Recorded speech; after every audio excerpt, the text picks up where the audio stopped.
seu irmão Vinícius, pedir a graça de Deus na vida dele. Pai, o Senhor já preparou Vinícius, assim como o Senhor tem usado Vinícius. Nós oramos, faça outra vez, Pai. Faça outra vez. O Vinícius está sendo a boca do Senhor para falar a nós. Que o Espírito Santo tenha total liberdade para falar através da vida do nosso irmão.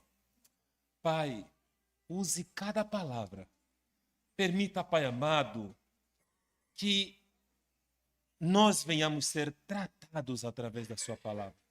Eu entrego o Vinícius nas tuas mãos e que ele esteja escondido na tua sombra, ó Jesus. Nós oramos em nome de Cristo Jesus. Amém.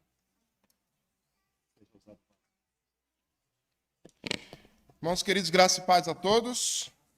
Bom dia a todos os irmãos. Hoje pela manhã já passei no gabinete pastoral do pastor Luiz. Aprovado, pastor? Glória a Deus. Quero convidar a amada igreja a abrir as nossas Bíblias no Evangelho de Jesus Cristo, segundo escreveu Lucas, capítulo de número 24. Nós leremos a partir do versículo de número 13. Enquanto os irmãos localizam a referência bíblica, sou grato ao Senhor por mais um dia que Ele tem nos dado. Grato ao Senhor por mais uma semana que Ele tem nos dado, nos fortalecido. Reconhecendo e sabendo que se hoje estamos aqui é porque a forte mão do Senhor esteve ao nosso favor. Como diz o salmista, o Salmo de número 124, se não fosse o Senhor que estivesse conosco, né? Então, graças a Ele que estamos aqui, de pé, louvando, exaltando e bendizendo o nome santo do nosso Deus. Lucas capítulo 24, versículo de número 13, os que encontraram com sinal, diga amém. Diz assim a referência bíblica. Naquele mesmo dia, 2 discípulos estavam indo para uma aldeia chamada Emaús, que ficava a uns 10 quilômetros de Jerusalém.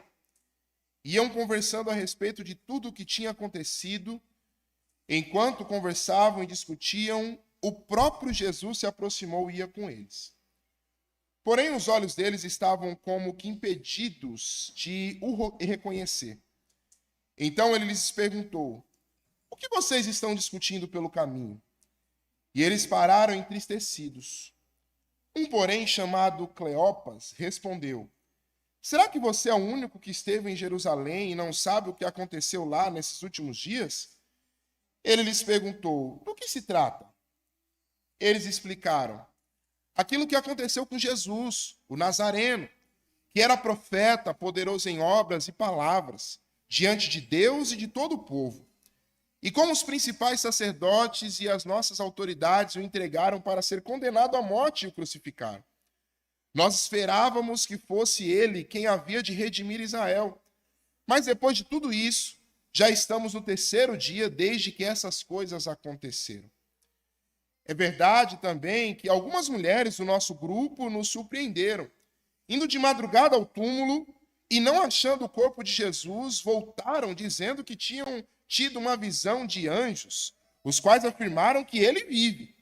De fato, alguns dos nossos foram ao túmulo e verificaram a exatidão do que as mulheres disseram, mas não o viram.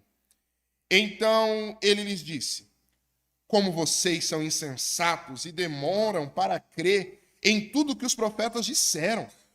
Não é verdade que Cristo tinha de sofrer e entrar na sua própria glória? E começando por Moisés, todos os profetas, explicou-lhes o que constava a respeito dele em todas as Escrituras. Quando se aproximavam da aldeia para onde iam, ele fez menção de passar adiante, mas eles convenceram a ficar, dizendo: fique conosco, porque é tarde, o dia já está chegando ao fim. E entrou para ficar com eles. E aconteceu que, quando estavam à mesa, ele pegou o pão e o abençoou. Depois partiu o pão e o deu a eles. Então os olhos deles se abriram e eles reconheceram Jesus, mas ele desapareceu da presença deles. E disseram um ao outro: não é verdade que o coração nos ardia no peito quando ele nos falava pelo caminho, quando nos explicava as Escrituras? E na mesma hora levantando-se, voltaram para Jerusalém, onde acharam reunidos os 11 e outros com eles, os quais diziam: de fato o Senhor ressuscitou e já apareceu a Simão. Então os dois contaram o que lhes tinha acontecido no caminho e como tinha reconhecido o Senhor no partir do pão. Recentemente nós concluímos aí as exposições em João, e talvez eu não tenha superado ainda esse término de exposições em João, e eu quero refletir um pouco mais com os irmãos sobre essa ressurreição de Jesus, só que agora na perspectiva de Lucas. Já introduzi algumas vezes aqui aos irmãos que cada um dos evangelistas vai apresentar Jesus, Deus abençoe, numa perspectiva diferente. E aí Lucas ele vai trazer uma proposta de um Jesus humano, Jesus como sendo um homem perfeito. As provas que nós trazemos nesse evangelho de que de fato ele quer trazer Jesus como sendo um homem perfeito, se dá logo na genealogia de Jesus, diferente da genealogia de Mateus. Lucas ele inverte. Se nós pensarmos uma genealogia, sempre começa do mais antigo até a pessoa que você quer descrever. Só que Lucas ele vai narrar de Jesus e vai falando toda a trajetória de Jesus e termina em Adão. Adão que veio de Deus. Mostrando que de fato há esse contraponto entre Jesus e o próprio Adão, o primeiro homem. O segundo Adão seria Jesus. Lucas também traz uma informação que só ele traz nos seus evangelhos, que é sobre a experiência de Jesus suar sangue misturado com seu suor. Só Lucas traz essa informação, trazendo de fato que Jesus foi um ser humano, encarnado perfeitamente como um homem. Mas tem algumas outras características que nós encontramos em Lucas. Sabemos que esse não é o único livro que Lucas escreve, ele escreve o Evangelho, que vai o seu nome, mas escreve também Atos dos Apóstolos. E a estrutura é muito semelhante uma com a outra. Se você perceber, o ministério de Jesus, ele só inicia após o batismo de Jesus nas águas e o Espírito descer em forma corpórea de pomba e pousar em Jesus. E aí ele inicia o seu ministério. A mesma coisa nós encontramos também em Atos dos Apóstolos, que os apóstolos só iniciam o seu ministério depois de Atos capítulo 2, da descida do Espírito Santo. O próprio Lucas deixa muito claro que eles deveriam ficar, o próprio Jesus, na narrativa de Lucas, deixa muito claro que eles deveriam ficar em Jerusalém até que do alto sejais revestido de poder.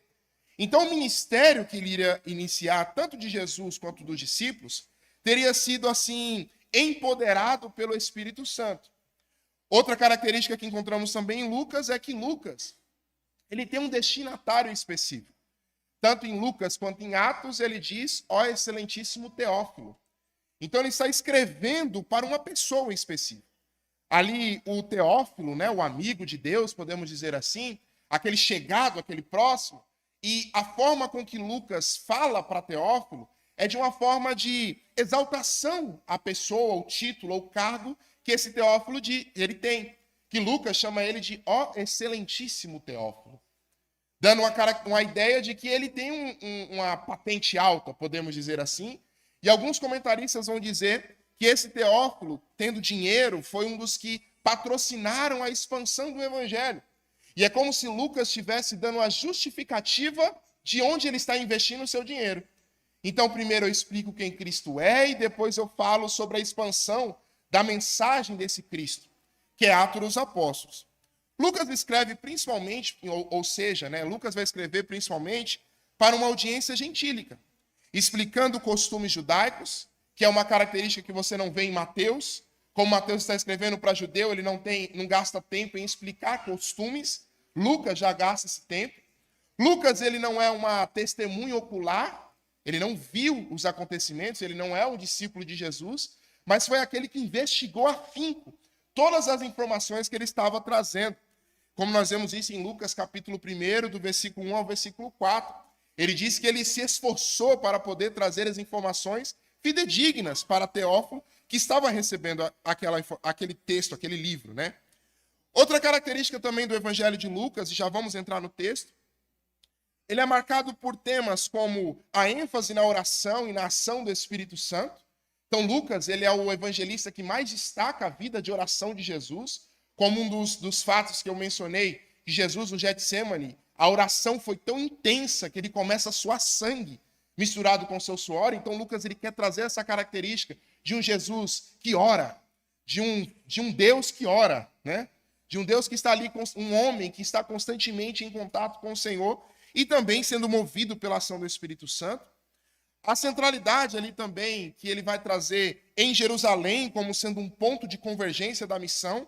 Então, seria em Jerusalém que eles seriam empoderados pelo Espírito Santo, seria em Jerusalém que eles receberiam as últimas instruções, e que a partir de Jerusalém, como nós lemos em Atos, capítulo de número 1, ele diz que eles seriam testemunhas, começando aonde? Jerusalém, e depois ir expandindo até os confins da terra.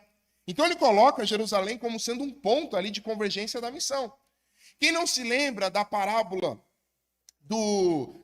do fariseu e do publicano que sobe até Jerusalém para orar diante do Senhor, ele mostra o paralelo entre os dois, na oração em que um se sobressaía, colocava um ar de arrogância em detrimento do outro. Então, Lucas, ele traz essa característica, ele traz essa, de propósito, a ideia de que Jerusalém seria um ponto de onde a expansão da mensagem do Senhor sairia. É de lá, é o ponto focal. Então é um local que ele sempre vai mencionar nos seus evangelhos e também em Atos dos Apóstolos. Outro ponto é que Lucas ele traz algumas características exclusivas que só tem no seu evangelho e não tem nos outros.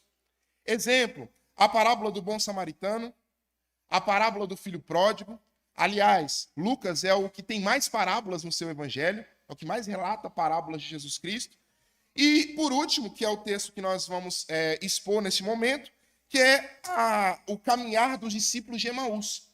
Todos os evangelistas mencionam a ressurreição de Jesus. Todos os evangelistas mencionam a aparição de Jesus às pessoas. Só que só Lucas menciona essa passagem dos dois discípulos no caminho de Emaús. Então, Lucas 24, portanto, ele é mais do que uma simples conclusão. Ele não é só uma conclusão. Lucas, ele quer fazer aqui uma transição. Que transição? Porque a gente sempre tem que ler Lucas Atos, né?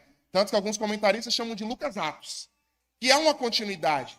Então, conforme você vai lendo ali o finalzinho de Lucas, o capítulo 24, é como se ele não estivesse concluindo. Eu estou preparando vocês para o volume 2. Para a parte 2. Sabe aquele filme inconclusivo? Aquele filme que termina, tu fala assim, falta coisa aí. Então, já, mesmo que o diretor não anunciou, na interlinha você já sabe que haverá o 2. Porque não deu continuidade, é o que Lucas faz. Então é como se Lucas ele mostra que o entendimento dos discípulos de Jesus são abertos. Ele traz ali a cruz que ela foi erguida, quando lemos 24, a cruz ela já foi erguida, o túmulo já está vazio, mas o Cristo ressurreto, aqui no 24, ainda não havia aparecido. Se você vai lendo o capítulo 24 em diante, você vai ver as mulheres que foram até o túmulo, você vai ver essas mulheres anunciando que, de fato, Jesus ressuscitou, mas ainda não houve uma aparição pública de Jesus a alguma pessoa. As pessoas ainda não viram. Quando as mulheres vão ao túmulo, quem é que anuncia que Jesus ressuscitou? Há alguns evangelistas, né? Um vão chamar de jardineiro, o outro vai falar que foi um anjo, mas nós sabemos que não foi Jesus, que anuncia que, de fato, ele ressuscitou. Mas Lucas ele vai dizer que a primeira aparição de Jesus, e agora nós vamos entrar no texto, foi para esses dois discípulos de Emaús. Até este momento, Lucas falou do túmulo vazio, da mensagem dos dois homens com roupas refulgentes, que ele ressuscitou, e da visita de Pedro ao túmulo. Ele ainda não mencionou nenhuma aparição do Cristo ressurreto. Esse relato vem agora. Trata-se de um vívido e comovente relato da aparição do Salvador ressurreto a dois daqueles que pertenciam ao ciclo mais amplo dos discípulos. São chamados de discípulos, mas esses dois, principalmente por um se destacar, e aí Lucas fala que é Cleopas, sabemos que não fazia parte dos 12, mas era discípulo de Jesus. Caminhava com Jesus, estava ali próximo de Jesus. E é muito importante isso, que às vezes a gente, lendo sempre o texto bíblico, lendo os evangelhos, pode nos dar uma impressão de que Jesus só andava com os 12. Mas não, o texto diz que multidões seguiam a Jesus. Multidões seguiam a Cristo. Multidões iam atrás dele. A ponto de Jesus sair de uma cidade para outra num barco, e quando ele chega lá, as pessoas já estavam lá esperando ele. Então multidões seguiam, multidões de famintos por causa dos pães e peixes, multidões de doentes porque Jesus curava, multidões dos contritos de coração porque Jesus tinha a palavra de vida eterna, multidões de religiosos procurando ver onde Jesus ia escorregar. Então pessoas seguiam. Esses eram discípulos também, não dos 12, mas eram discípulos que seguiam os caminhos de Jesus, os ensinamentos de Jesus. Então, quando você vai comigo no versículo de número 13, qual a informação que Lucas já nos traz aqui? Naquele mesmo dia. Qual dia? Do que nós estamos falando aqui?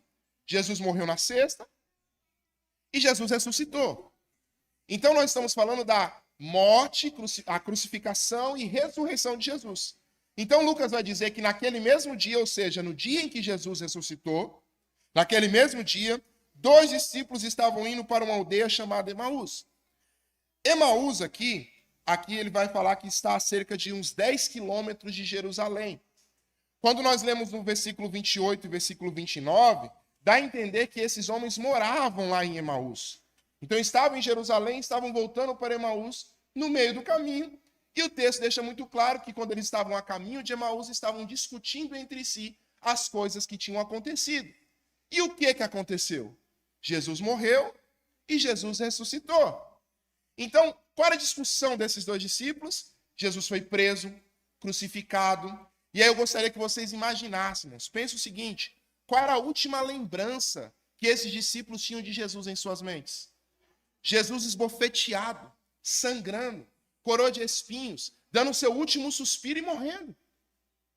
Então, imaginem vocês na situação dos discípulos de Emaús, onde viu Jesus chegar num velório e transformar em festa porque ele ressuscitou morto. Vendo Jesus multiplicar pães e peixes, vendo Jesus curar pessoas no tanque de Betesda, vendo Jesus dar vista aos cegos, vendo Jesus dar fala ao mudo, surdo ouvir. Jesus fazendo grandes milagres, mas a última imagem que eles têm de Jesus em sua mente é Jesus morto e crucificado. E aí, como é que nós nos colocamos na posição desses 2 discípulos de Emaús andando pelo caminho? O pastor da escola dominical já enfatizou: bem-aventurados são aqueles que não viram, mas creram. Nós estamos na mesma situação desses discípulos de Emaús.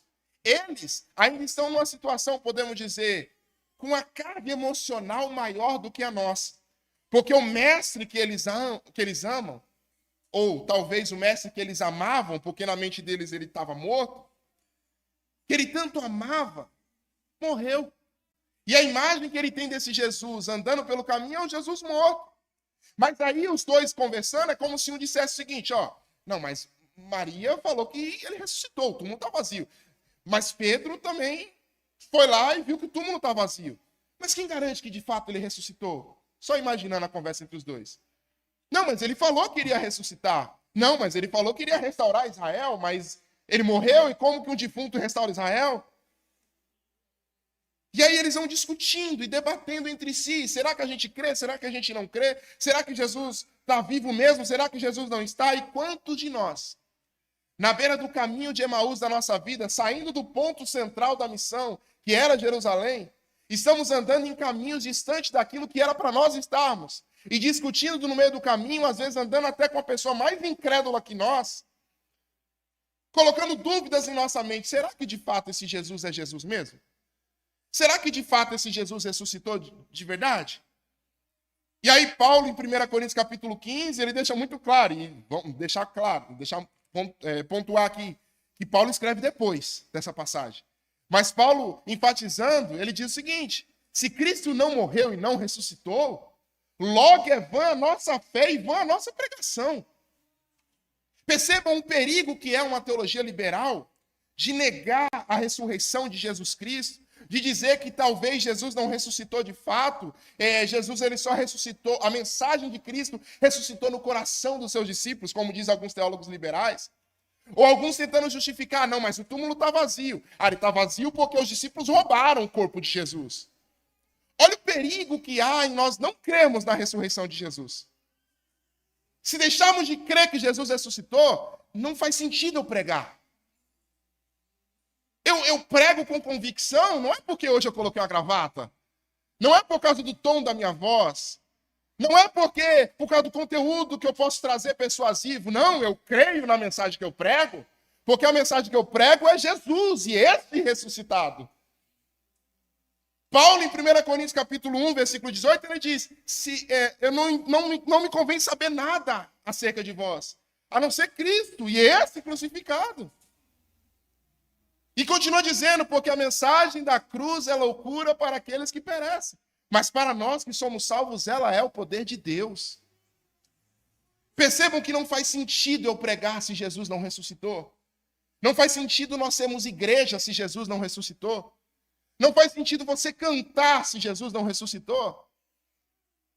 Se nós olharmos, estudar a construção humana numa visão antropológica, nós vamos perceber que muitas religiões têm coisas que são parecidas ao cristianismo.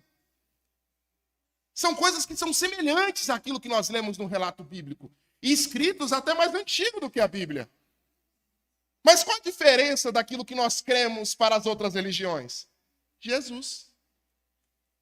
Não é a fé pela fé em si mesma, mas a fé em Cristo Jesus. Qual é a nossa diferença de outras religiões, irmãos? Nós temos um Senhor, nós temos um Deus, nós temos um Criador de todas as coisas, mas nós temos também um Deus que se fez carne, habitou entre nós e morreu. Mas não somente morreu, porque outras religiões também podem ter líderes que morreram. Mas a nossa é diferente, porque o nosso morreu e ressuscitou e vive eternamente. Glórias a Deus por isso. Então essa era a discussão dos dois discípulos de Emaús. Conversando um com o outro. E aí, morreu? Não morreu. Mas teve gente que falou que ele ressuscitou. Mas a gente ainda não viu. Morreu, não ressuscitou. Como é que está essa conversa? O texto bíblico vai dizer o seguinte. Que enquanto eles conversavam, no versículo de número 16, porém os olhos deles estavam como que impedidos de o reconhecer. Isso é um ponto importante. Nós somos incapazes de reconhecer Jesus por nós mesmos. Nós somos incapazes de crer na mensagem do Evangelho por nós mesmos. Isso é um fato. Percebam que esses dias eu vendo um apologeta brasileiro dizendo que a mensagem da cruz, mesmo que nós possamos encontrar argumentos e respaldos usando a ciência para provar, usar o raciocínio lógico para tentarmos provar a nossa fé, crer 100% naquilo que nós cremos, compete a nós um movimento de rendição. Racionalmente, nós não conseguimos provar toda a nossa fé. Esse dia eu estou conversando com o Almente e falou, eu estou muito tranquilo, podem achar argumento de onde for, eu estou convicto que a minha fé é verdadeira. Não vão conseguir me convencer do contrário. Mas nós precisamos reconhecer que, logicamente, se a gente estressar a nossa fé até o último, por isso que teólogo liberal tem que fazer movimento, tem que inventar coisas. Porque se a gente estressar a nossa fé até o último, chega um momento que a nossa racionalidade não alcança mais. Aí exige um movimento de rendição. E isso, o que o texto está dizendo, que eles estavam incapazes de reconhecer Jesus. Você no seu estado de pecaminosidade, irmãos, você não veio até Jesus porque você quis. Você não foi convencido na tua fé, simplesmente veio até Jesus. Porque eu juntei A mais B, eu fiz um raciocínio, fiz uma conta aqui, Jesus faz sentido, então agora eu vou crer nele. Não, é porque o Espírito Santo quebrantou seu coração e fez com que você fosse convencido pela mensagem do Evangelho. Não é por mim, não sou eu que convenço alguém de Cristo. É Cristo que opera em nós tanto querer quanto efetuar. É Cristo que nos convence, por isso que os discípulos estavam cegos, eles não conseguiam enxergar a Jesus. Mas tem um outro ponto. Jesus, quando andou com eles, estava com o mesmo corpo que ele morreu? Percebam que Jesus ele ressuscita com o corpo glorificado. Corpo glorificado. De fato, se vocês olharem para um Vinícius com o corpo glorificado, vocês terão dificuldade de reconhecer o Vinícius com o corpo glorificado. Não terei manchas, serei magro. Percebam que o corpo glorificado ele vai tirar de nós todas as mazelas, todas as consequências que o pecado original causou em nós.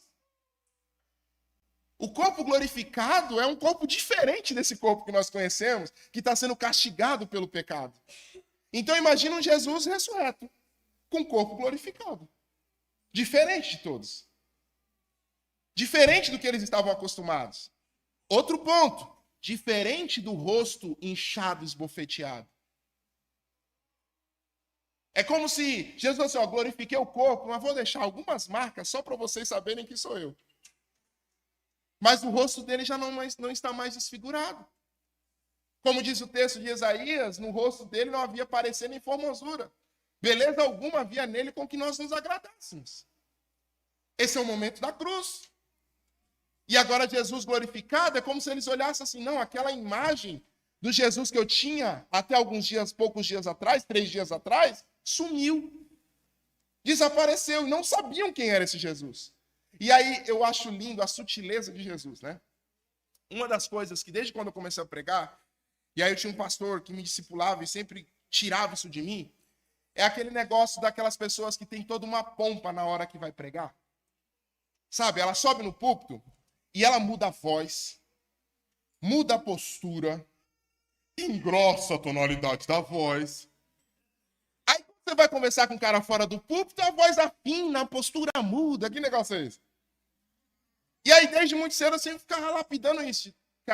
Eu vou pregar como se eu estivesse conversando com vocês aí embaixo. Porque o ato da proclamação do evangelho, do querigma, para usar um termo teológico, ele precisa ser de forma natural, irmãos. Comum. E é isso que Jesus fazia. Lembra ele com a mulher samaritana? A mulher foi lá pegar água, Jesus encosta no poço, fala assim, dá um pouco de água. Como pode ser tu judeu pedir água para mim que sou samaritana? Aí Jesus vai aprofundando e vai pregando e vai pregando. É Jesus na areia. O que ele estava escrevendo, eu não sei, mas ele estava escrevendo. Chega uma mulher que foi pega em adultério. Ele continua escrevendo. Ele fala assim, foi pega. Na lei de Moisés tem que ser apedrejada. Jesus levanta. Quem não tem pecado que atira a primeira pedra. E volta a escrever na areia. Naturalidade. Está na beira, vou subir num barco e começar a pregar. Era isso que Jesus fazia. Essa era o ato de pregação de Jesus. E essa naturalidade que a gente busca sempre. Os 2 discípulos estão conversando, ele se aproxima e fala assim, o que vocês estão falando? Curioso ainda, né? Vocês estão conversando.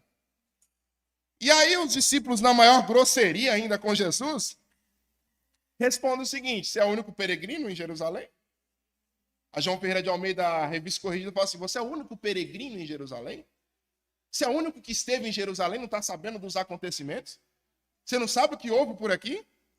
Jesus, como não quer nada, mas o que aconteceu? E eu acho linda essa forma com que Jesus, ele nos faz confessar os nossos pecados, sem ir diretamente nos nossos pecados, como ele fez com a samaritana. Vai conversando, e quando você vai ver, já está rendido a palavra de Jesus. É igual, se eu não me engano, foi Spurgeon que disse isso. Lendo a Bíblia, encontrei vários erros. Todos eles estavam em mim. Como que a palavra do Senhor, de forma sutil, ela vai penetrando, como a palavra diz, né? Que ela é mais penetrante do que uma espada de 2 gumes. Ela penetra na divisão da alma e do espírito e vai apertando, e quando a gente vê, estamos rendidos à mensagem do Evangelho. Estamos rendidos à palavra do Senhor. Então, eles estão caminhando em Emaús, mesmo... Nós estamos falando de discípulo, irmãos. Discípulo reconheceu Jesus como Redentor. Reconheceu Jesus como Senhor. Estão andando com Ele. Mas, por conta da morte de Jesus, agora estão com a fé cambaleante. Abatidos no meio do caminho. Tristes por conta da notícia. Desesperançosos porque aquele que queria restaurar Israel está morto. Jesus se aproxima. E aí o que eu acho tremendo é que a pergunta de Jesus é uma intenção. E aí o texto deixa muito claro isso. Não é que eu estou colocando intenção no personagem. Mas o texto deixa claro isso. Que a intenção de Jesus é com que eles colocassem para fora o que estava em seu coração. Para que Jesus tratasse isso. E como é que Jesus trata? Se nós olharmos o texto bíblico, eles falam que se Jesus era o único peregrino, não viu o que aconteceu. E Jesus falou assim, tá, mas o que aconteceu? E eles começaram a explicar aquilo que aconteceu com Jesus, o Nazareno, o profeta. Versículo 19. Poderoso em palavras e obras. Percebam que esse Jesus que estava entre nós era um profeta poderoso. Não somente naquilo que ele falava, mas também naquilo que ele fazia. Jesus, ele ensinava e fazia. Fazia e ensinava. Se vocês forem comigo em Atos dos Apóstolos, usando aqui o mesmo autor, no capítulo de número 1,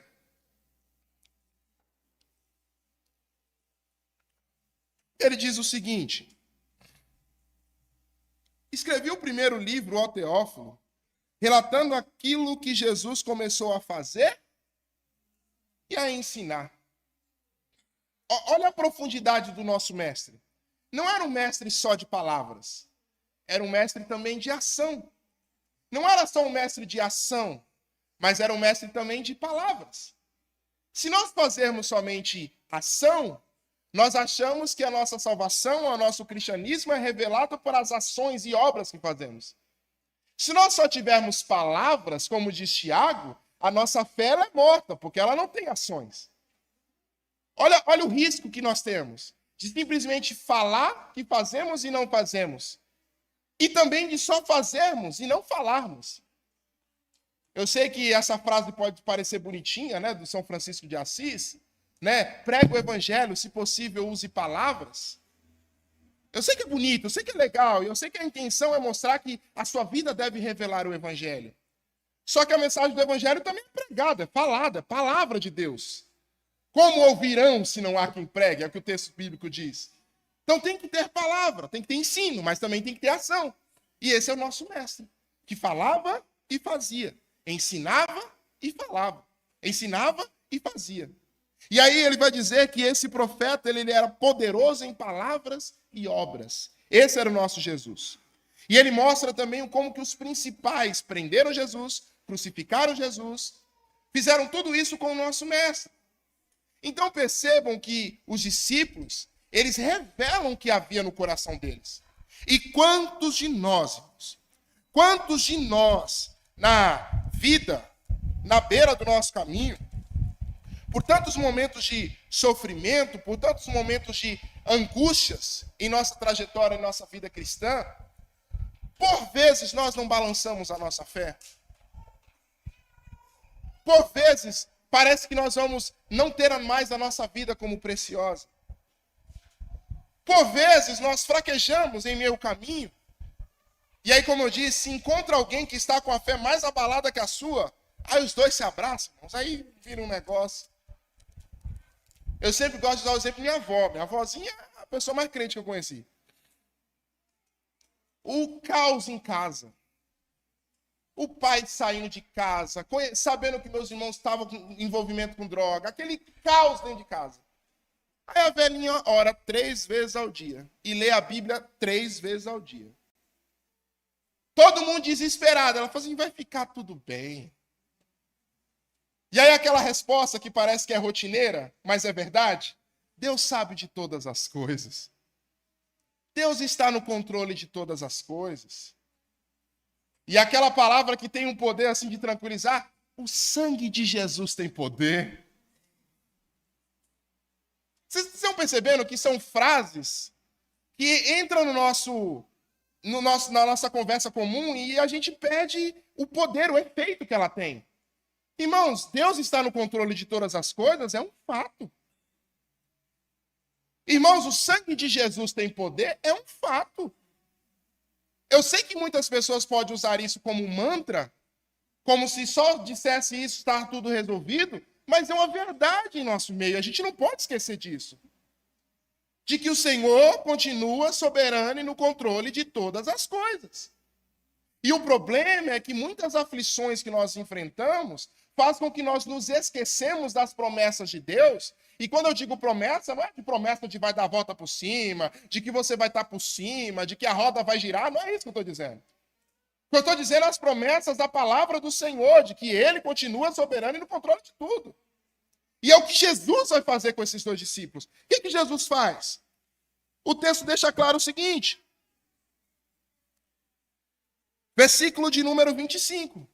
Eles expressam para Jesus o que estava afligindo, o porquê que eles estavam cabisbaixo, discutindo na beira do caminho. Aí Jesus resolve fazer o seguinte. Então ele, Jesus, lhes disse: como vocês são insensatos e demoram para crer em tudo que os profetas disseram. Em outras palavras, como que vocês já se esqueceram tão rápido, ou vocês foram devagar para entender o que Jesus estava dizendo? Quanto tempo Jesus esteve com vocês e explicou as Escrituras? Ou melhor, quanto tempo vocês têm de judeus que conhecem as Escrituras, sabe da lei do Senhor, sabe que o Messias viria, sabe que Jesus veio interpretando o que a lei já havia dito. E vocês estão devagar em entender. Estão devagar a compreender as Escrituras. Aí percebam que, como é que Jesus encoraja os seus discípulos novamente? Com assim diz o Senhor? Como que ele encoraja os seus discípulos novamente? O tempo de cantar vai chegar. Como é que Jesus encoraja os seus discípulos novamente? É simplesmente com palavras vazias? Ou com músicas que possam tocar o nosso coração? Não! Jesus ele vai fortalecer a fé dos discípulos novamente com a exposição da palavra do Senhor. Aquela que não volta vazia. Aquela que é infalível. Inerrante. E detalhe, suficiente. Percebam que tudo que a gente precisa para viver, tudo que a gente precisa para se manter, é a suficiência das Escrituras. Suficiência das Escrituras. E é isso que Jesus vai expor aos seus discípulos. Ele vai falar tudo o que havia na palavra. E começando por Moisés, ou seja, desde o Pentateuco, começando por Moisés, todos os profetas, explicou-lhes o que constava a respeito de quem, irmãos? A respeito dele nas Escrituras. Por que a palavra é a palavra e tem poder? Porque a palavra testifica de quem Cristo é. O poder que há na palavra de Deus é por conta de Jesus Cristo, que é a própria palavra de Deus. Ele é a palavra. E João deixa muito claro, ele é o verbo encarnado, a palavra que esteve entre nós. A palavra que esteve entre nós. Esse é o nosso Cristo. Suficiência das Escrituras está nos deixando muito claro, irmãos, que a suficiência das Escrituras é porque Cristo, a fé que nós precisamos ser alimentadas é a fé em Cristo Jesus. Jesus não apenas anda com os discípulos, mas conduz de volta a fé por meio da palavra. Ele repreende com amor, dizendo nécios e tardios de coração para crer. E começa a ensinar tudo que a Escritura dizia sobre o Messias. Ao fazer isso, ele nos ajuda a reestruturar sua dor e esperança dentro do plano soberano de Deus. Percebam que Jesus, quando ele vai incentivar novamente os seus discípulos, trazer esperança ao coração dos seus discípulos, o que é que ele faz? Ele apresenta as Escrituras para eles. Ele mostra a palavra. Mas vocês não leram o que estava escrito? Vocês não leram o que as Escrituras dizem aqui? Percebam que até há um desafio. Vamos imaginar o seguinte. Vamos colocar na pior das hipóteses. É um irmão, crente em Cristo Jesus. Eu gosto dessa frase, mas em alguns públicos eu falo com um pouco mais de cuidado, de que a pessoa que não gosta de ler, ela está na religião errada, porque a palavra de Deus é leitura. Mas por que eu falo com um pouco de cuidado? Porque sabemos que algumas pessoas têm uma certa facilidade, teve um contato a mais com leitura. Na minha casa, por exemplo, eu digo que foi o Espírito Santo mesmo que abriu. Porque nem os meus pais não liam. O primeiro livro, além da Bíblia, obviamente, o primeiro livro que foi entrar em casa foi eu que trouxe. Eu comecei a ler por influência de um pastor. Então, veja, não havia o hábito, não tinha um hábito. E aí eu quero levar até as últimas consequências. Se o que alimenta a nossa fé é a leitura das Escrituras, como que a gente faz com o irmão que não sabe ler? Percebam? Será que esse irmão não vai ser crente? Será que se eu conhecer alguém que não sabe ler no meio do mato, ele foi iluminado pelo Espírito Santo, você conversa com ele e essa pessoa crê em Jesus Cristo. Aí você conversa com ela de fato, ela crê em Jesus, é crente. Mas essa pessoa não sabe ler. Como é que ela vai ser alimentada pelas Escrituras? Percebam que eu creio de fato numa conversão sem ler as Escrituras, mas o fortalecimento da fé é impossível sem ser através das Escrituras.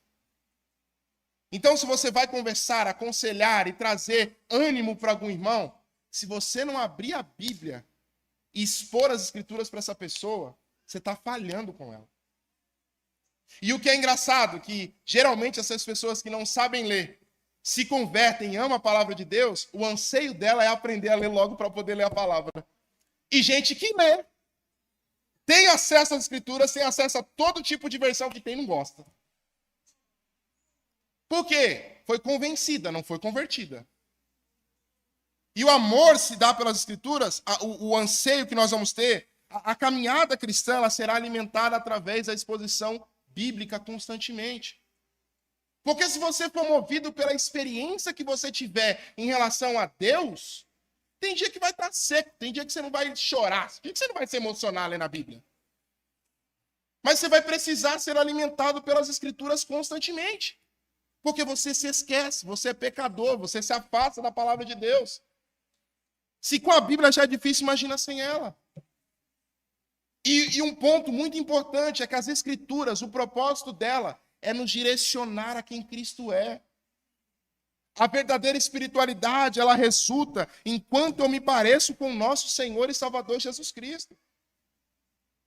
Pessoas que são relaxadas espiritualmente sempre jogam em Jesus. Ah, mas Jesus é Deus, né? Ah, Jesus estava outro nível, outro patamar. Pessoas que não querem se esforçar ao máximo para poder se parecer com Jesus. E quando nós estamos à beira do caminho, estamos no caminho de Emaús sofrendo, com a nossa fé, por muitas das vezes, sendo abatida, com a nossa fé, por muitas das vezes, cambaleante, a única coisa que vai nos restaurar novamente é o convencimento através do Espírito Santo na exposição das Escrituras, para que de fato eu possa voltar a crer em quem Cristo é. Cristo na nossa vida. É isso que nós precisamos. E o texto bíblico continua dizendo o seguinte, que quando eles vão ouvindo a palavra e Jesus vai expondo as Escrituras, desde Moisés até eles entenderem que de fato o Messias tinha que morrer, o texto diz que quando eles se aproximam da aldeia, qual é a ação dos discípulos? Não, fica mais um pouco. Está muito bom ouvir a palavra. Não, o dia está se findando, vai ficar escuro, não vai não, fica conosco. Fica conosco mais um pouco. Vamos ouvir a palavra.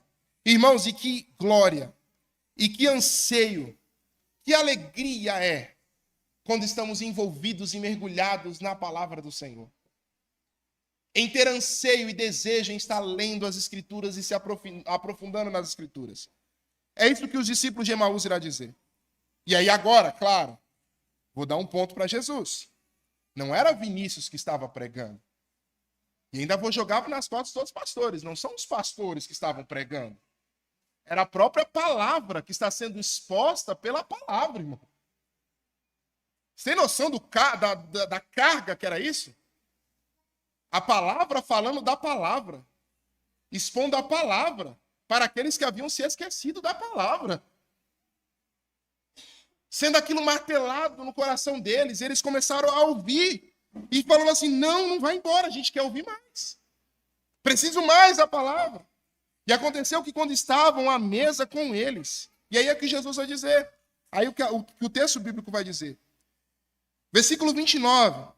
Mas eles o convenceram a ficar, dizendo, fique conosco, porque é tarde, e o dia já está chegando ao fim. E entrou para ficar com eles. Que convidado especial, né, irmãos? Que convidado especial eles trouxeram para a ceia naquele momento. Trouxeram o próprio Cristo, o próprio Jesus, para ceiar com eles. E quando nós estamos à beira do caminho, uma das coisas, eu quero aqui enfatizar isso para os irmãos, fazendo conjecturas, não é alegorias, mas conjecturas, de que se Emaús é a nossa trajetória cristã, é a nossa caminhada diante do Senhor, quando nós estamos cambaleantes, o que vai nos fortalecer? A exposição da palavra, isso já enfatizei. Segunda coisa que vai nos fortalecer é o quê? Mesa, comunhão, partir do pão. Não confie em você sozinho, irmãos. Cristo não nos chamou para andar sozinho no caminho, mesmo que os dois discípulos de Emaús estavam em dois. E a Bíblia fala que é melhor estar em dois do que em um, porque se um cair, o outro levanta. Percebam que a comunhão dos discípulos se deu mediante a palavra que estava sendo exposta e pregada. Muitas igrejas hoje falam-se de comunhão. E comunhão, de fato, o koinonia, é ter tudo em comum. É estar junto, é estar próximo um do outro. Mas, irmãos, se a gente só se reúne para ficar batendo papo, só falar e não ter Bíblia, não estamos sendo efetivos em nossa comunhão. Eu sei que isso faz parte da vida. Pelo amor de Deus, fale de futebol. Converse de profissão. Fale do dia a dia. Mas se em sua conversa em nenhum momento a palavra é mencionada, tem algum problema aí, irmãos. Uma coisa que me incomoda, de fato, me incomoda muito, é crente que tem o hábito de falar palavrão. Ou pessoas que não ficam desconfortáveis com brincadeiras chulas e baixas. Brincadeiras imorais. Sim, de fato, se você chega no trabalho e o crente chegou, o tom da conversa tem que mudar. Se os colegas de trabalho se sentem confortáveis em continuar falando imoralidades quando você chega, seu testemunho não está sendo evidente, irmão.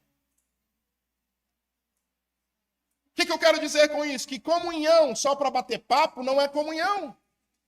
A comunhão, ela se dá no dia a dia, obviamente, mas com o direcionamento da palavra de Deus em tudo aquilo que nós falamos. Como que eu digo que eu sou encharcado pela palavra de Deus e na minha boca saem palavras torpes? Como que eu digo que eu conheço a palavra de Deus e nas minhas conversas com os meus amigos rola conversas imorais? Como que eu posso dizer que eu estou com a palavra de Deus e no final de uma conversa a gente não puxa uma oração? Ou será que Jesus não é bem-vindo na nossa mesa de comunhão? E se ele não é bem-vindo em nossa mesa de comunhão, você também não deve estar nessa mesa de comunhão. Porque se comunhão em si, irmãos, mesmo que comunhão possa ser uma conotação cristã, ou podemos dizer religiosa, ela não necessariamente é algo religioso. Se comunhão é ter tudo em comum, uma pessoa reunida para fazer a maldade, a Torre de Babel estava em comunhão. Uma pessoa reunida para falar coisas imorais, elas estão em comunhão. Elas têm algo em comum. Mas qual a diferença da comunhão cristã da comunhão mundana? O que nós temos em comum, irmãos? Eu sei que se a gente sentar para falar de futebol, eu não estou condenando o futebol, pelo amor de Deus, eu estou assistindo o futebol. Mas só para usar como exemplo, daqui a pouco eu penso em outro exemplo e encaixo ele aqui, tá? Mas se a gente falar de futebol, tem pessoas com times diferentes. Se a gente for conversar de carro, tem pessoas que vão ter preferências diferentes. Tá muito papo de homem, né? Irmãs, me ajudem. Se essas irmãs forem conversar de coisas diferentes, eu tenho certeza que vocês terão preferências, terão gostos diferentes. Mas o que nos mantém em comunhão, irmãos? O que nós temos em comum? Cristo. É Jesus que nos faz ter algo em comum. Por que a gente não consegue ter comunhão com as trevas? Porque as trevas não têm Jesus, irmãos. O que vai nos manter algo, o que nos faz ter algo em comum na mesa, é Jesus estar presente nessa mesa. E é isso que havia nos discípulos de Emaús. Então, primeiro, você é fortalecido pela palavra. Depois, você continua sendo fortalecido através da comunhão, que se dá com os irmãos mediante a Cristo sendo apresentado em nossas conversas. É isso que nos mantém de pé, irmãos. E depois que nós entendemos que os olhos, depois que nós entendemos que a mensagem foi exposta, que a comunhão foi restaurada, qual é a reação que nós encontramos aqui? Versículo de número 31. Jesus partiu o pão com eles, Jesus esteve presente com eles, expôs a palavra, e o versículo 31 diz que aconteceu o quê, irmãos? Então os olhos deles se abriram, e eles reconheceram, então os olhos deles se abriram, e eles reconheceram Jesus. Mas ele desapareceu da presença deles.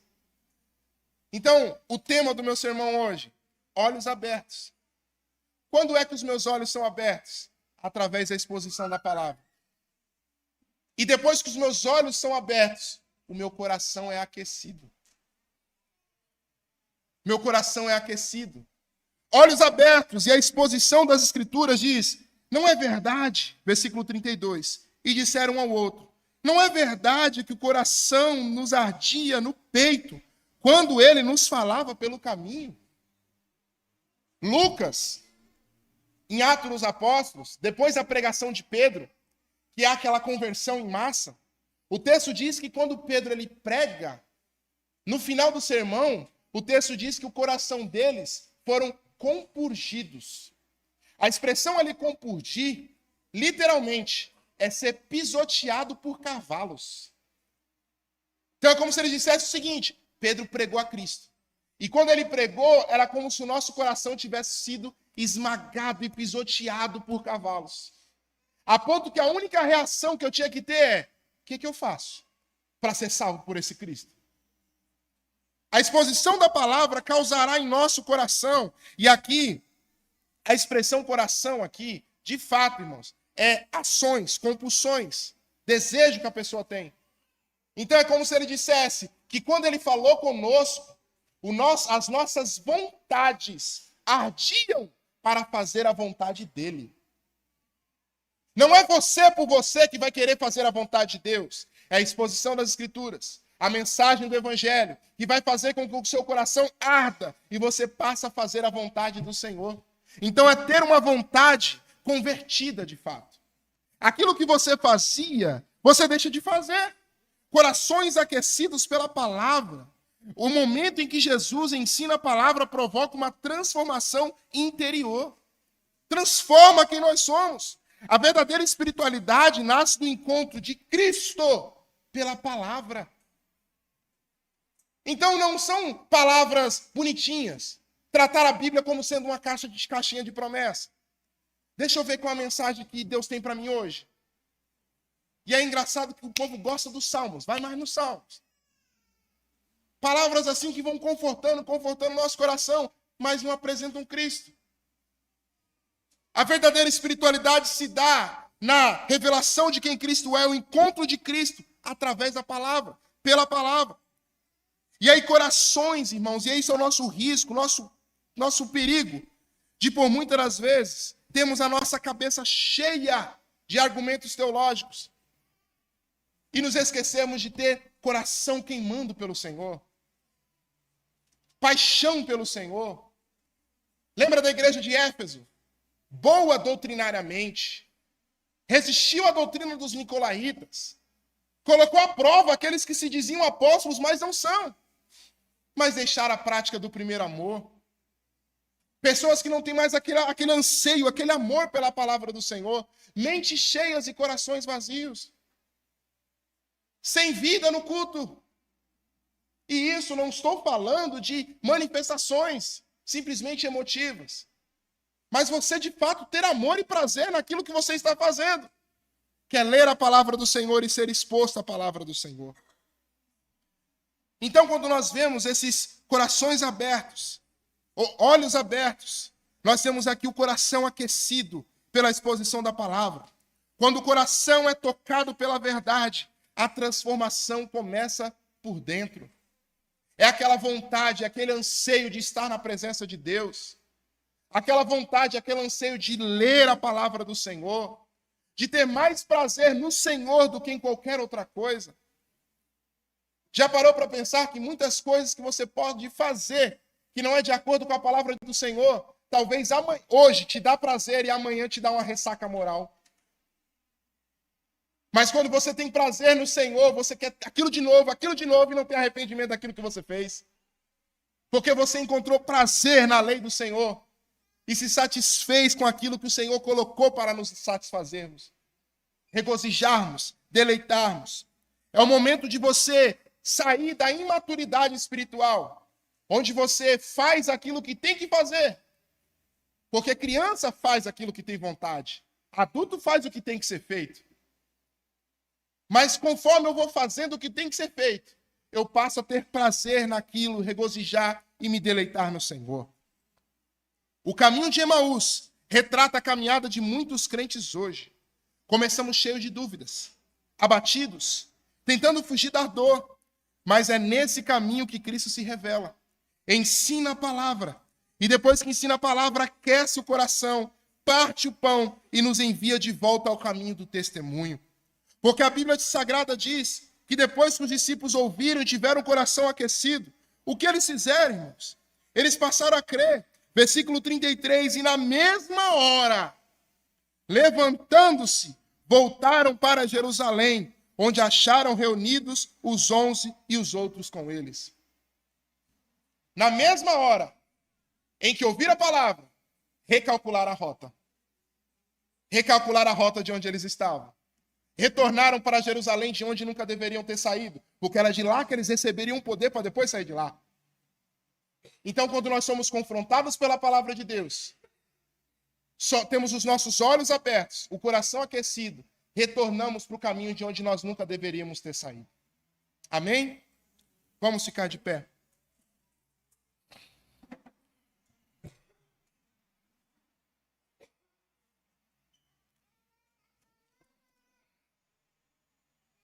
Senhor, obrigado. Obrigado porque o Senhor nunca nos deixa desamparados em meio ao caminho.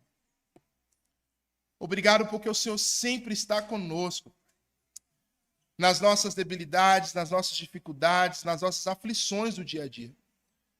Muito obrigado pelo Senhor não ter nos desamparado, se aproximado de nós e ter exposto a Tua palavra, para que possamos ter o nosso coração convencido, convertido, ó Pai, e direcionado ao caminho correto diante do Senhor. Nos ajude a crer no Senhor. Nos ajude a perseverarmos em Ti. Nos ajude a glorificarmos o Teu santo nome, termos prazer nas Suas Escrituras. Temos prazer, ó Pai, naquilo que possamos fazer diante do Senhor. Temos prazer, ó Pai, nos meios de graça que o Senhor colocou em nós. Temos prazer na oração, na leitura bíblica, na comunhão com os nossos irmãos.